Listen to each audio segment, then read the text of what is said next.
Hello, future toppers. Let's make maths simple, intuitive, and fun together. So, we are back with wholesome new question which is asking us to find out the domain of the function this. Okay. So, if you will observe, we have to deal with square root function that is in the denominator.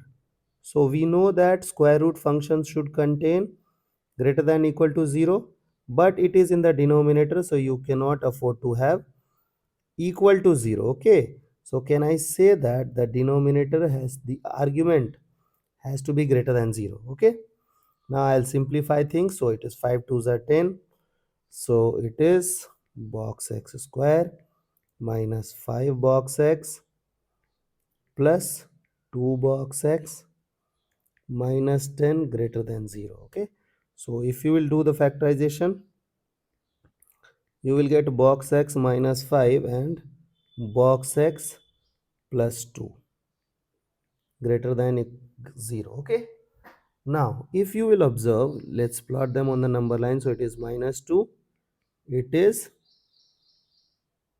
5, so plus minus plus. Now look at this. Can I say that the box x should belong to minus infinity to minus 2? No, no. Union 5 to infinity? No, no. But this is the domain of this is box x, not x. So you have to find out the x belongs to. So box x means what? Integer. Integer in this room means what? Minus 3, minus 4, minus 5, minus 6, dot dot dot. So how will you get minus 3? If you will put in like point from minus 2 to minus 3, you will get minus 3. So for x it is minus this.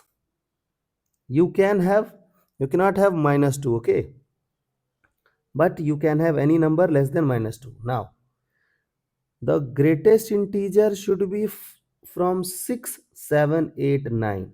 So how will you get 6? You'll get 6 from 6 to 7, and 7 7 to 8, and dot dot dot till infinity. So this is your domain. You can afford to have 6. I hope the idea is clear and you guys can handle similar situations. So see you guys in the next session of Mathflix.